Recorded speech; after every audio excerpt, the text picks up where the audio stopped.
Muito bem, meus queridos. É muito legal, né? Vocês estão em casa assistindo, não sabe a correria que é aqui. É gente para lá, é gente para cá, liga aqui, aperta ali, tentando realmente fazer a melhor conexão para vocês e nem sempre a gente consegue, mas vamos aprendendo, vai chegar, estamos ficando cada vez melhores. Tá bom, queridos? Muito bem, antes de a gente escutar a palavra do Senhor, deixa eu compartilhar alguns motivos para a gente estar orando, colocando diante de Deus. Lembrando sempre, tá? Se você está passando por uma necessidade, alguma situação que você precisa de ajuda, não deixa de buscar ajuda, não deixa de buscar auxílio, tá certo? Então procura, liga para o pastor, liga para um líder de célula, com o líder, não enfrente essa batalha sozinho, tá bom? Se você está sozinho, precisa de ajuda, não se acanhe, não se intimide, por favor, fale conosco, tá bom? Eu também queria, antes da gente começar, orar por alguns motivos, ok? Colocar diante do Senhor o sustento das famílias e lembrando sempre, irmãos, se a gente está passando por essa situação, imagina os missionários nos campos, nos trabalhos que cada um faz. Vamos lembrar nesse momento desses queridos irmãos, tá certo? Vamos orar pela retomada das atividades, voltamos aqui a fazer nossos cultos, né, dessa maneira, e queremos gradualmente dar passos pelos próximos meses, então que Deus nos ajude nessa retomada aí, com planejamento, com muita sabedoria, muita cautela, realmente fazendo a coisa de maneira certa, ok? E também orando sempre pelo nosso país, que está nessa fase aí de acerto, ajuste, com toda essa pandemia, que Deus tenha misericórdia da nossa nação. Vamos orar então por isso, antes de ouvirmos a palavra do Senhor. Pai, nós queremos te agradecer porque o Senhor é um Deus provedor, assim como o Senhor tem cuidado da tua igreja, das pessoas, dos teus filhos, do teu povo. Sabemos, Pai, que o Senhor há de continuar cuidando e sustentando. Mas neste momento, Pai, nos voltamos especificamente pela vida dos missionários. Pai, cada um está numa situação diferente, alguns voltaram para suas bases, outros, Pai, estão em uma situação que não esperava, mas todos eles, ó Deus, um dia confiaram suas vidas em tuas mãos, então pedimos a Ti que nesse momento vá direcionando para eles enfrentarem e passarem por esse momento sustentados, cuidados, amparados pelo Senhor. E cada pessoa, Deus, que tem a oportunidade, que possa ajudar, investir, contribuir, sustentar esses missionários. Oramos também, Deus, para que nesses passos que deramos pela frente, de retomada, que o Senhor esteja conosco, nos habilitando, nos capacitando, para que não façamos nada que venha a prejudicar uma boa retomada, mas que aos poucos, Senhor, nos próximos meses, a gente volte, ó Deus, à nossa vida normal, esteja abençoando também o nosso país, que está nessa fase, ó Deus, esteja cuidando, abençoando as autoridades, que haja entre eles harmonia, paz, bom relacionamento, para que nós, Pai, vivamos vidas tranquilas diante do Senhor. E agora oramos para que o Senhor ministre nossos corações pela Tua palavra, é o que nós pedimos em nome de Jesus, amém. Muito bem, irmãos. Opa, somzinho, deu uma escapada aqui. Faz favor, dá uma ligada na luz aqui, acho que melhora também, por favor, isso. Queridos, grandiosa manifestação da presença de Deus em Tessalônica, foi isso que a gente falou no último encontro, e aquela presença de Deus poderosa gerou uma igreja em 3 semanas, é algo que para a gente muitas vezes ficamos imaginando como é possível uma igreja ser estabelecida em 3 semanas, e como eu disse, isso foi uma ação de Deus, é algo sobrenatural, porque podemos descrever aquilo como um avivamento.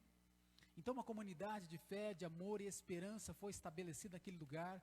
O evangelho, ele transformou a vida daqueles eleitos, dos eleitos daquela cidade, tanto que nós vimos a palavra de Deus falando que idólatras foram convertidos a Deus, crentes se tornaram testemunhas fiéis de Jesus, e nasceu então uma igreja missionária, que afetou toda a Grécia.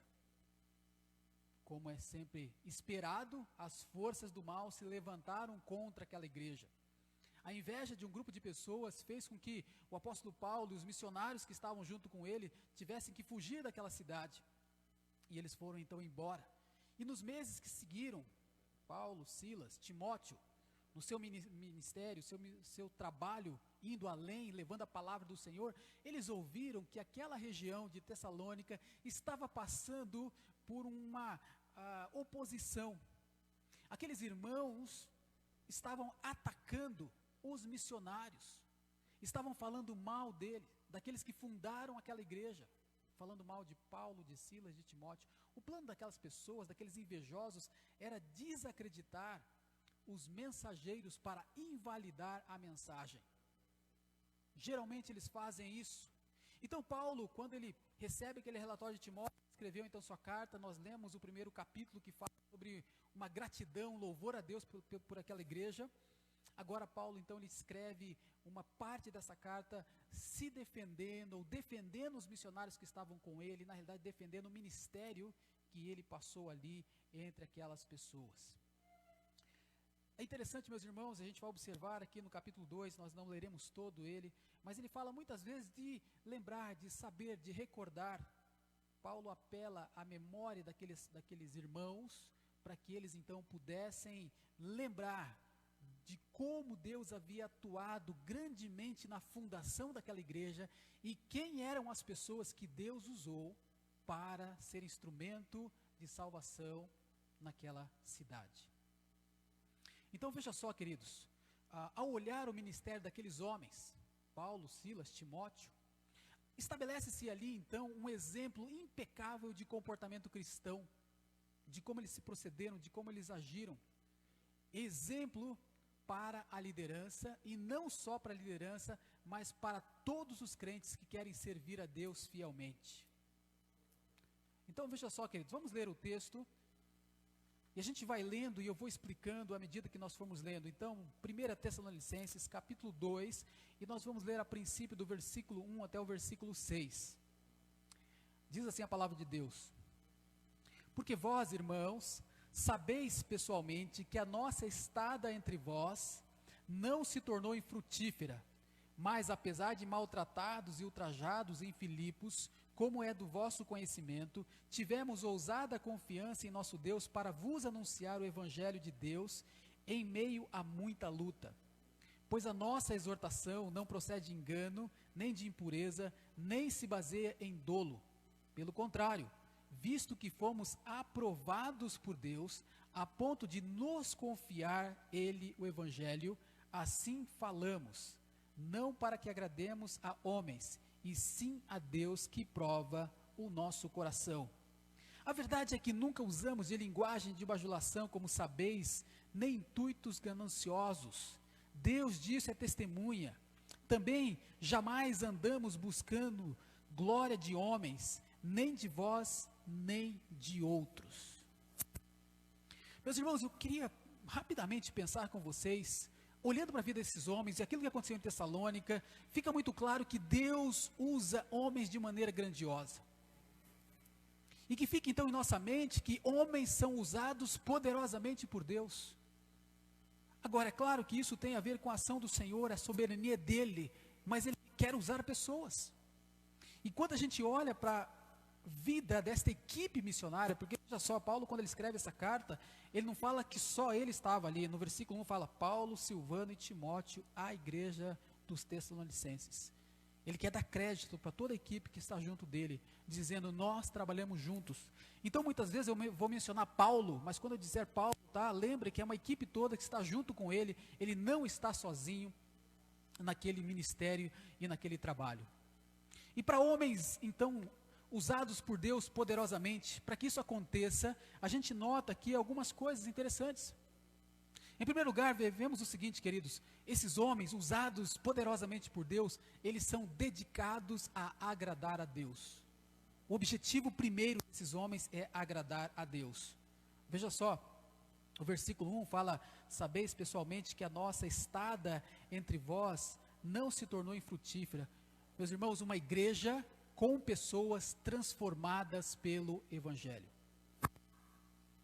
Sabe, isso é fruto de um ministério, de um trabalho muito bem feito por aqueles homens. Homens dedicados a agradar a Deus. A resposta positiva dos Tessalonicenses, na realidade, mostra então que aquele evangelho chegou e impactou de tal maneira aquelas pessoas, que eles responderam, as suas vidas foram transformadas. E por isso então eles levaram adiante a palavra de Deus. Se tornaram discípulos decididos a pregar o evangelho. Percebemos também, queridos, no versículo 2, quando ele fala que apesar de maltratados, e ultrajados em Filipos. Entenda o seguinte, meu querido irmão, agradar a Deus não é fácil. O ministério em Tessalônica foi frutífero, mas ele foi custoso. Anteriormente, o ministério em Filipos, eles passaram por lá e sofreram espancamento e prisão ilegais. Lembra, eles foram acusados publicamente, eles foram açoitados publicamente, eles foram presos injustamente. E observa, queridos, que eles eram cidadãos romanos, eles não deveriam passar por aquilo, não poderiam passar por aquela situação. Mas o que chama a nossa atenção é a reação que esses homens tiveram. Eles não reagiram com amargura, com ódio, com rancor, com ressentimento. Eles não reagiram desta maneira, queridos, porque eles bem poderiam fazer isso. Pelo contrário, diz a palavra de Deus, tivemos ousada confiança. Eles encheram o peito e falaram assim, já que essa veio contra a gente vai para cima deles. Então aquilo não se tornou algo que os impedisse de continuar, pelo contrário, se tornou uma fonte de coragem, e eles passaram então a falar sem qualquer receio. Não permitiram que aquela oposição tirasse deles a tal liberdade de expressão. Eles puderam se expressar e falaram, meus irmãos. Eles tinham compromisso com o evangelho, sem censura, eles queriam pregar. Agora veja só, meus irmãos, falar a liberdade de expressão, não para emitir a sua opinião, mas como diz o texto bíblico aqui, para vos anunciar o evangelho de Deus. Então não era para ele falar deles, mas para falar das coisas de Deus. E está aqui, meus queridos, olha para a vida desses homens, dedicados a agradar a Deus. O ministério sofreu, foi custoso, foi difícil, mas eles continuaram. Ou seja, apanharam, foram presos, foram acusados, levantaram, puseram a cabeça para frente, falaram, vamos seguir adiante. Isso aqui a gente podia dizer que é o chamado crente raiz, tá? É o crente que sofre a oposição, a perseguição, mas o cara vai firme. Porque hoje em dia tem muito crente mimimi, qualquer coisinha, não quero mais, vou desistir, isso foi injusto, isso não poderia ter acontecido. Está aqui, meus irmãos, vamos olhar para o crente raiz. Esse aqui é o crente que ele vai para cima. E quando a gente lê lá em Atos, essa agitação que houve, percebemos, meus irmãos, que de fato o ministério ele é custoso. Jesus, Paulo, citando qual é o ministério, ele fala, todos aqueles que querem viver piedosamente sofrerão perseguição. Então é um fato, ok? Pregar então em meio à luta, veja só, hoje nós passamos por algumas situações que requer de nós essa dedicação, entendendo que o ministério ele é custoso. Levar pessoas a Cristo custa. Pensa hoje, você falar de Jesus, falar acerca da verdade no mundo politicamente correto. Não pode falar de pecado, não pode falar sobre certos pecados. Queridos, a palavra de Deus não tem essa tolerância com o pecado. Hoje em dia se prega muita tolerância, mas a Bíblia é intolerante com o pecado. Outra coisa, meus irmãos, nós percebemos nessa dedicação desses homens, além de vidas transformadas naquele lugar, foi um ministério que custou sim, mas os frutos deles não poderiam ser por motivos desonestos. Assim como uma pessoa que quer servir a Deus não pode buscar frutos por motivos desonestos. Veja o versículo 3, quando ele fala assim, a nossa exortação não procede de engano, nem de impureza e nem se baseia em dolo. Meus irmãos, naquele tempo, eu acho que não foi só naquele tempo, mas haviam muitos charlatães, errantes, que percorriam o mundo grego. E essas pessoas vendiam então as suas narrativas, as suas religiões, as suas filosofias, e eles viviam à custa dos seus ouvintes.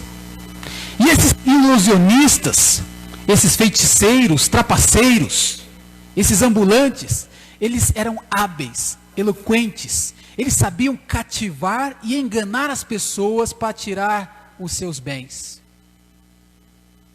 Então a equipe de Paulo estava sendo acusada de ser uma equipe como essa, que de repente estava visando o seu benefício. Então Paulo levanta uma defesa na qual ele diz para aqueles irmãos, eu quero que vocês façam o seguinte, lembra de como foi o tempo do ministério. Não escute o que as pessoas estão dizendo, não vá pelos seus argumentos, mas olhe na prática o que de fato aconteceu quando nós estávamos no meio de vocês. E vocês vão perceber a diferença que há entre o verdadeiro servo de Deus, obreiro de Deus, e um falso mestre. Era isso que ele queria estabelecer com aquelas pessoas. Então ele diz que a sua pregação tinha uma motivação que era o seguinte: ela não procedia de engano. Meus irmãos, foi pregado o Evangelho. O Evangelho, ele não procede de engano, ele é infalível. Não era de impureza, ou seja, não havia naquela equipe falta de integridade. Não havia naquela equipe pregar-se com motivação errada. Diz também que não se baseia em dolo. E aqui essa ideia do dolo são os métodos, as técnicas, os truques usados para enganar ouvintes. E quantos charlatões usam essas técnicas, truques,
credenciais dele, como ele fala aqui, fomos vistos que fomos aprovados por Deus. Meus irmãos, o testemunho era de Deus.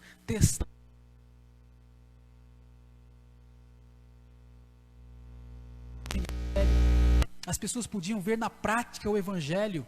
O Evangelho era pregado, mas também vivido por aqueles homens. Outra coisa, o Evangelho foi confiado a eles, porque Deus viu neles pessoas fiéis, dignas, e os comissionou então para falar por Deus aquelas pessoas. Então veja, meus irmãos, Deus quer usar homens, Deus quer usar mulheres, Deus quer usar jovens, mas a gente tem que estar preocupado em agradar a Deus. Essa deve ser a preocupação maior do servo de Deus. O servo de Deus deve ter foco então em agradar a Deus, e não, como ele fala aqui, não agradar a homens.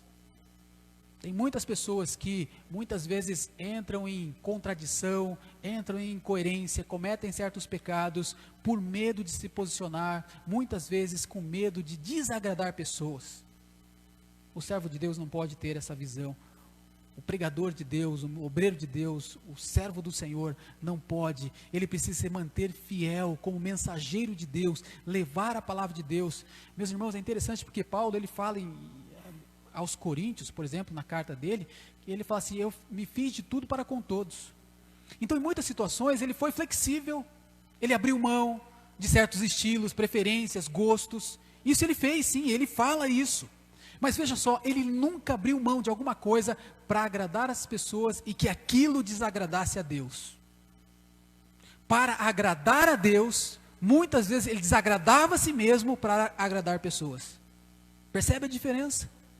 Então era isso que acontecia na vida desses homens. Então o interesse dele não estava no fruto. E eu preciso fazer qualquer coisa para ganhar pessoas. Não, o meu interesse é agradar a Deus. O fruto é uma consequência do agradar ao Senhor. E eu pergunto para cada um de vocês: qual é o maior interesse da sua vida? É comprar, é conquistar, é alcançar? Ou é, como vivia o apóstolo Paulo, agradar a Deus? Essa deve ser a nossa motivação. Então, meus queridos, aí veja só no versículo 5, ainda falando sobre esses homens dedicados a Deus, com o objetivo de agradar ao Senhor, ele diz o seguinte, que nunca usavam de linguagem de bajulação. Meus irmãos, como que era a pregação do apóstolo Paulo? Como era a pregação de Silas? Como era a pregação de Timóteo? Dessa equipe missionária? E ele fala assim, como vocês sabem, né? Deus disse a testemunha, ele fala no finalzinho do versículo 5, e ele coloca então o seguinte, queridos, o que nós fazemos, o que nós pregamos, ou a forma como nós estamos transmitindo a palavra de Deus é o seguinte, nós não queremos adular pessoas, e a ideia de bajular é exatamente isso. Se eu preciso dizer que a pessoa está em pecado, que ela está enferma, que ela necessita entender sua real condição, isso vai ser dito. Mas o bajulador, ele costuma empregar bajulação, ou seja, se eu falar mal dessa pessoa, se eu disser alguma coisa que ela não gosta, pode ser então que ela vire as costas para mim, pode ser que ela não goste mais de mim, pode ser que ela não participe mais do meu ministério. Paulo não tinha essa preocupação, aquela equipe missionária não tinha essa preocupação. Então homens que buscam, queridos, agradar a Deus, eles estão buscando a glória de Deus e não a glória de homens. Porque muitas vezes pessoas estão com medo, porque de repente eles falam o seguinte, né, aqueles intuitos gananciosos, como ele coloca logo na sequência aqui, também, nem intuitos gananciosos, ou seja, nem bajulação e nem intuitos gananciosos, versículo 5. Então percebam, queridos, que nessa realidade, nós entendemos o seguinte, qual o intuito daquelas pessoas ao ganhar aqueles outros? Muitas vezes era conquistar uma certa estrutura, era ter pessoas. Então naqueles intuitos gananciosos era, se aquela pessoa de elevada posição, isso aconteceu em Tessalonicenses, isso aconteceu em Bereia, muitas pessoas, muitas mulheres de elevada posição, elas chegaram para o Evangelho. O intuito ganancioso vai pensar o seguinte, eu não posso falar nada para fazer com que essas pessoas vão embora, porque se eu falar alguma coisa, elas se desagradarem, e eu perder essas pessoas, elas vão deixar de investir no ministério. Meus irmãos, Paulo não pensava isso.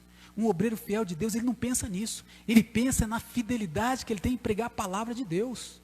Custe o que custar, doa quem doer, vá para quem for, da forma como for, o compromisso dele é com a palavra de Deus.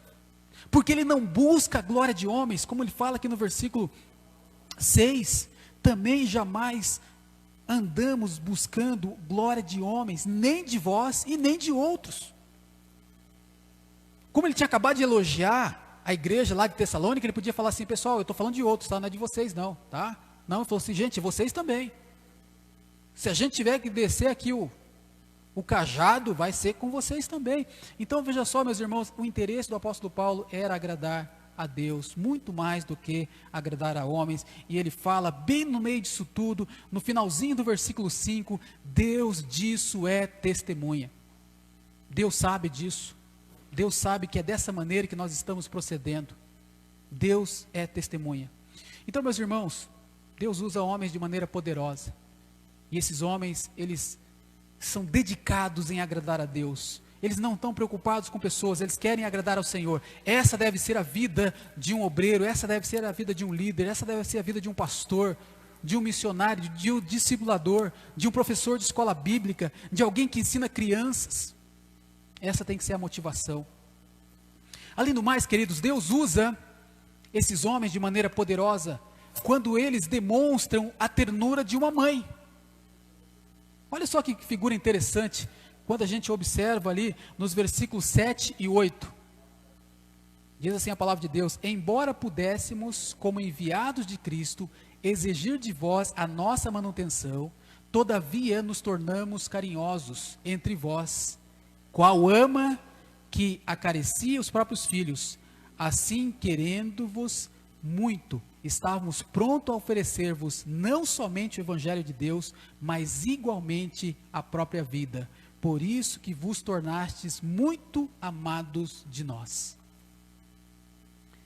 Meus irmãos, Paulo, ele tem uma atitude aqui, na verdade os missionários, né, que estavam junto com ele, essa equipe, Eles foram tão bons para com aqueles irmãos que eles foram como uma mãe. Já viu esse termo, né? Quando o pessoal fala que alguém é tão bom com outra pessoa, né? Meu, o cara foi uma mãe, né? Para aquela pessoa. Foi exatamente isso que aquela equipe foi, tá? E como que ele demonstrou esse carinho de mãe? A primeira coisa que a gente observa, ele reconhece, aquela equipe tinha direito de ser mantido pela igreja, mas eles preferiram decidir abrir mão desse direito que eles tinham diante da igreja. Meus irmãos, a Bíblia mostra o seguinte, que é direito do pregador do evangelho ser mantido pelos convertidos e por aqueles que são abençoados pela mensagem, por aquilo que é ministrado aos seus corações. É um direito. E esse direito, ele foi conferido, ele foi ensinado por Jesus. Jesus mencionou em algumas situações, ele fala isso em Mateus, ele fala isso em Marcos, fala isso em Lucas, e ele usa aquela famosa frase, um trabalhador é digno do seu salário. Então, a pessoa se dedica à obra de Deus, ele merece ser, ele deve ser sustentado. E Paulo mesmo, não aqui nessa carta, mas em outros lugares, ele ensina sobre isso. Ele mostra para as pessoas essa realidade. É uma verdade de Deus para a vida dos obreiros. Agora vejam só, queridos, eles tinham esse direito, mas eles não obrigaram as pessoas a cumprir esse direito. Eles não exigiram, eles falaram assim, embora nós pudéssemos, como enviados de Deus, exigir. A gente podia fazer isso, mas não fizemos. Pelo contrário, nosso tratamento com vocês foi um tratamento como uma mãe que olha para o seu filho, que cuida dele. Então, meus queridos, agiram como uma mãe carinhosa, como uma mãe terna.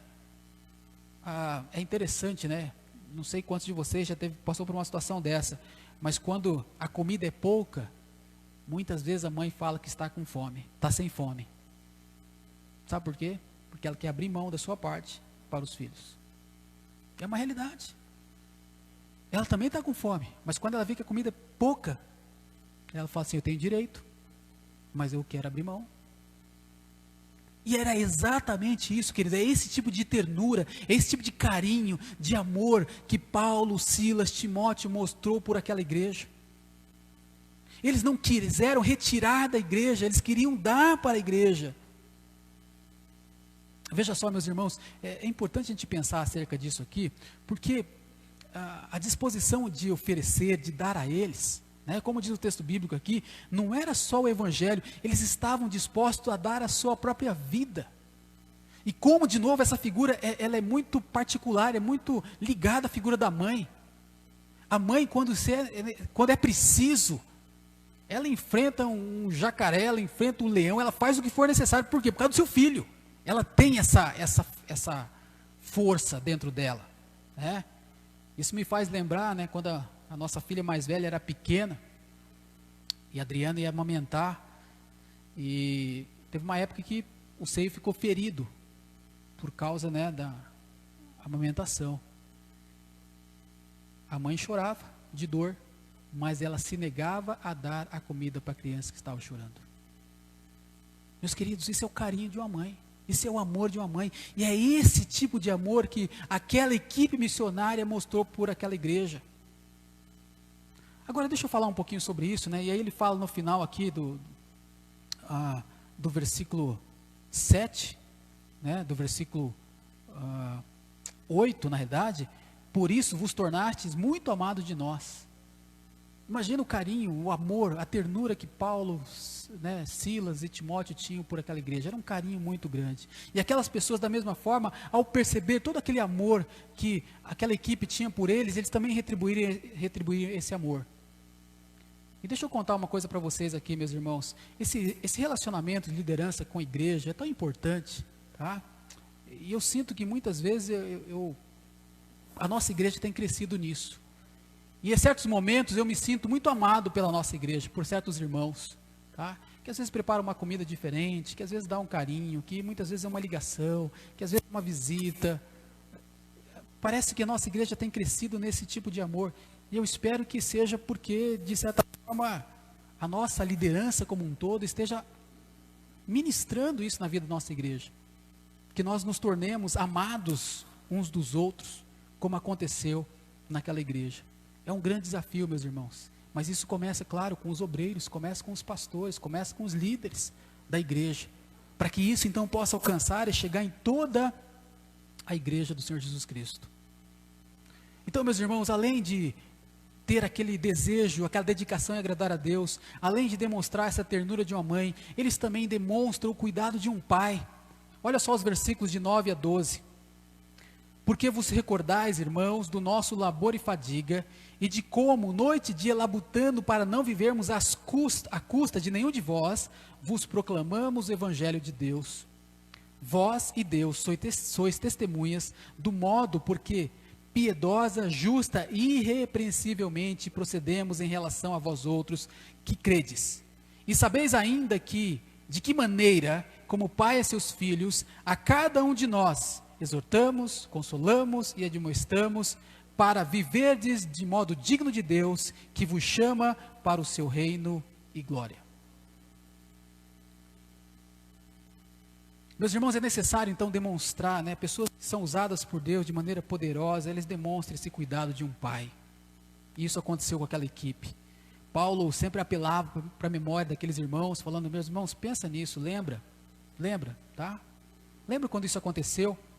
É aquela situação que muitas vezes, quando você se lembra, não sei, se é o caso para você, quando você se lembra do seu pai, eu pelo menos quando lembro do meu pai, eu lembro assim de um homem trabalhador, saindo para trabalhar, trabalhando muitas vezes, muitas horas, dias difíceis, dias complicados e voltando para casa. Essa é a figura, tá? Então, o que Paulo queria deixar na cabeça daquelas pessoas, o que aquela equipe queria deixar, é que eles recordassem disso. De homens abnegados, de homens dedicados ao Evangelho, de homens que trabalharam em favor daquele povo, daquela igreja. Recordais o labor, como ele fala aqui, a fadiga que eles passaram. Mas, queridos, veja só, esse trabalho que eles realizaram, não deveria trazer para eles um resultado que era o seguinte: agora que eu trabalhei, eu mereço, vocês devem me pagar. Okay? Fazendo aquilo, como ele já tinha falado no versículo anterior, uma exigência. Porque esta jamais deve ser a motivação do obreiro. O obreiro sabe que sim, ele é digno do seu salário, mas ele não tem que fazer disso um direito, uma exigência. Porque o sustento ministerial não pode ser fonte de lucro. O próprio apóstolo Paulo fala em outras situações que tem pessoas que visam só o lucro, a pessoa quer ganhar dinheiro. Como diz aquela frase infame, templo é dinheiro. Infelizmente, muitas pessoas têm ido por esse caminho, ok? Mas veja só, meus irmãos, há situações, como aconteceu aqui com o apóstolo Paulo, que é necessário o obreiro se dedicar ao trabalho e também à obra do Senhor, ao trabalho que a gente chama de secular, tá? E à obra do Senhor. Ele fez isso aqui. Agora, por que ele fez isso lá em Tessalônica? Porque ele chegou naquele lugar, as pessoas não conheciam o Evangelho, era uma igreja nova, eles precisavam aprender algumas coisas e eles ainda não tinham essa informação. Então precisavam aprender ainda.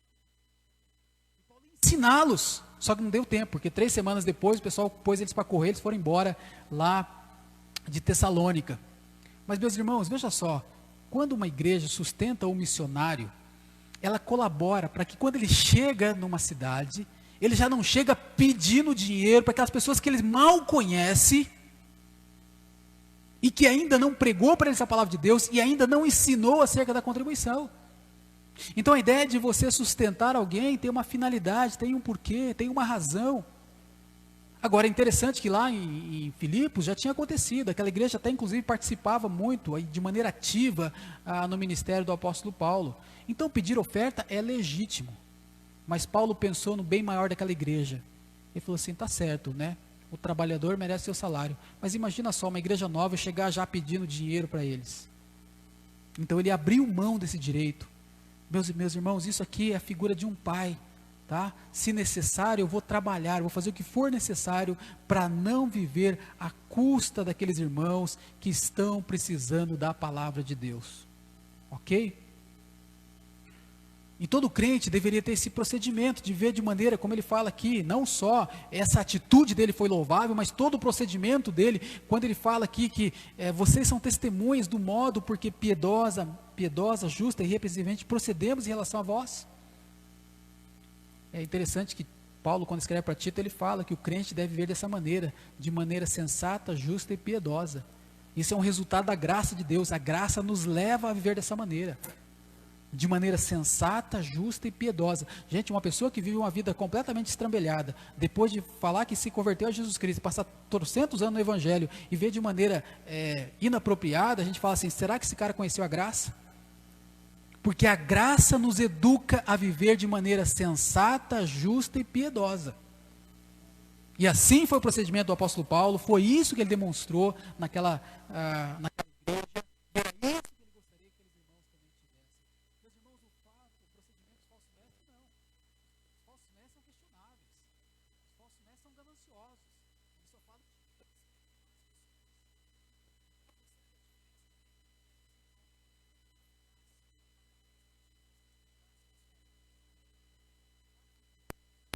trabalho que foi Paulo, Timóteo. Agora pensa nesses caras, nesses charlatães. Nota a diferença. Meus irmãos, Paulo se comparou a mãe quando falou em acalentar os convertidos. Agora ele se compara com o pai que quer instruí-lo. E aí, essas figuras, é muito interessante que Deus usa também essas figuras, né? A gente fala pai e mãe, né? Deus usa isso, por exemplo, em Isaías 66, ele diz o seguinte, versículo 13, assim como uma mãe consola o seu filho, também eu os consolarei. Deus falando isso ao povo de Israel por meio do profeta Isaías. Salmo 103, 13, como um pai tem compaixão de seus filhos, assim o Senhor tem compaixão dos que o temem. Meus irmãos, estas palavras mostram a dedicação que o obreiro deve ter na obra de Deus. O ministério fiel, ele requer pessoas assim, como esses homens foram para aquela igreja, e Deus usou então esses homens de maneira poderosa, e uma grande obra foi realizada naquela cidade. 3 semanas, uma igreja missionária foi levantada e estabelecida ali. E eu queria concluir, veja só, no finalzinho dos versículos, né, quando ele fala desse ensino, dessa dedicação a eles, versículo 12, exortamos, consolamos e admoestamos para viverdes de modo digno de Deus, que vos chama para o seu reino e glória. Meus irmãos, sabe por que Paulo se dedicou àquela igreja? Qual que era o objetivo dele ao passar aquele tempo, ao ensinar aqueles irmãos? É que eles pudessem viver à altura do chamado de Deus para as suas vidas. Meus irmãos, o objetivo de um pastor, o objetivo de um obreiro, o objetivo de um líder de Deus é investir em suas vidas, de modo que cada crente viva à altura do chamado.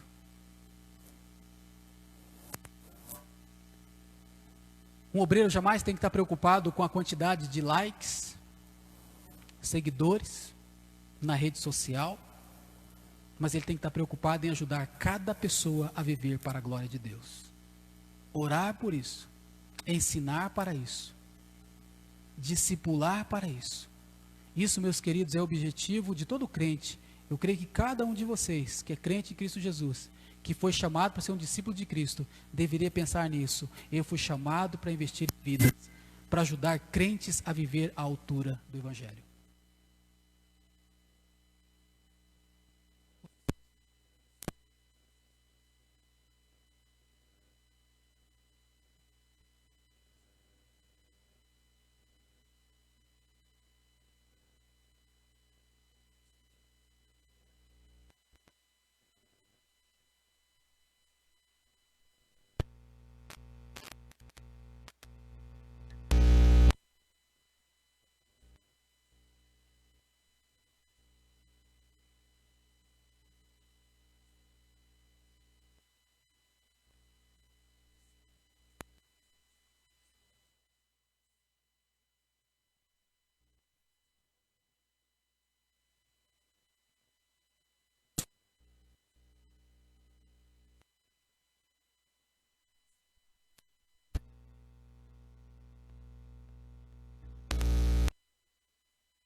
Paulo, de Timóteo, de Silas. E eu também queria lembrar de alguns homens que Deus, ao longo da vida, né, usou para que pudesse chegar onde cheguei. Talvez o maior exemplo para mim, como obreiro, como servo de Deus, é o meu pai. Meu pai é pastor, serve a Deus, continua na obra do Senhor. Pastor chamado Geraldo, tinha uma paixão pelas almas, de maneira muito intensa. Tive o pastor Carlos, né, que muitos de vocês também teve como pastor, me ensinou muitas coisas acerca do ministério. Tive um companheiro chamado Luiz Carlos, quando fui seminarista lá em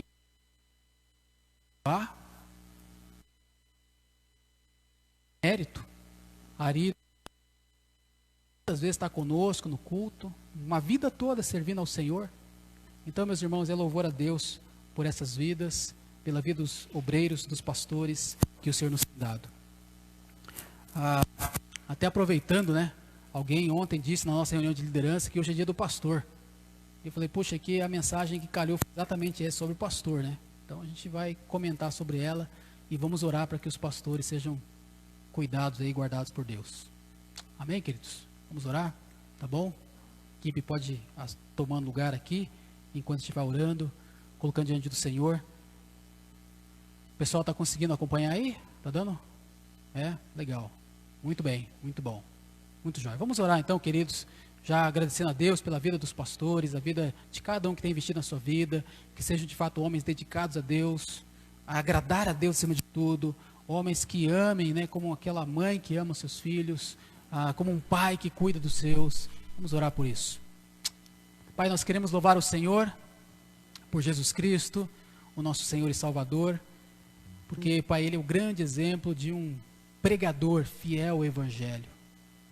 Pai, Ele amou o Senhor, amou fazer a vontade do Senhor, até as últimas consequências, ao ponto de ser morto numa cruz, no lugar de pecadores como eu e como cada um de nós.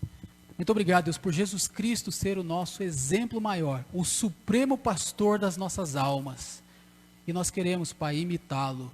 Nós queremos ser como Ele foi, andar nos seus passos, seguir os seus caminhos, para que desta maneira, Deus, queira o Senhor usar esta igreja para impactar, Senhor, outros lugares com o teu evangelho, e que o Senhor encontre aqui homens e mulheres decididos, dedicados a agradar o Senhor, a tratar os seus discipulandos como uma mãe, como um pai, e desta maneira, Deus, mostrando amor e cuidado para cada um deles. Oramos assim, Pai, com gratidão.